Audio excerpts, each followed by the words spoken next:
November 21st, daily episode 2088, 2089, and 2090. Okay? Kuha tayo dito ng 3. Check natin kung ano yung mensahe. Una, I claim your infinite possibilities. Pangalawa, may mga miracles pa. Diyos ko, grabe.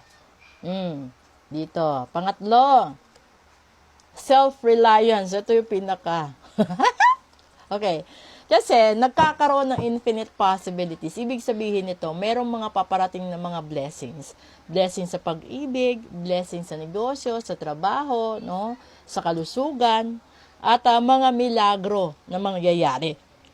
Maliban na lang sa mga taong nabarang, nakulam, nasumpa at nagayuma. Kasi hindi tatalab at hindi uubra ang mga swerte nyo sa buhay kapag hinaharangan kayo ng mga gawain ganyan. So, ang dulo is self-reliance, di ba? Kailangan mong wag kang umasa sa ibang tao, kundi dapat sa sarili mo lang. Katulad din yan sa buhay natin. Kahit sabihin na natin na mayroon tayong magulang na maganda ang hanap buhay, negosyo, di ba? Huwag tayong umasa sa kanila lahat. Kasi darating sa panahon na kailangan din nilang mag-ipon, kailangan din nilang i-enjoy ang sarili nilang kinikita dahil napalaki nila tayo ng sobra, napatapos. Yung iba kasi maswerte sa magulang. Hindi naman lahat maswerte sa magulang, pero ito na yun, di ba? Kung ipagpapalagay din naman natin ito sa isang relasyon, kung nasa hiwalayan peg kayo ngayon, no, huwag kang mawalan ng pag-asa.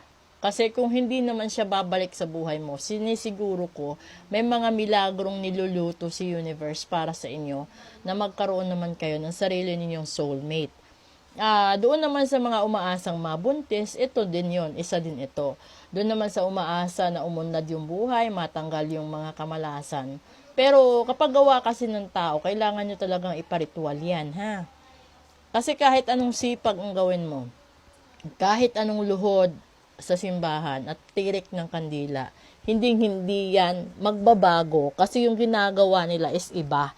Mahirap din yung ginagawa nila. So, pinapahirapan ka pa lalo. So, ngayon yung gagawin mo dyan, para matanggal yung kamalasan mo na gawa ng tao, ipagawa mo din sa ritual. Ganun lang kasimple yun.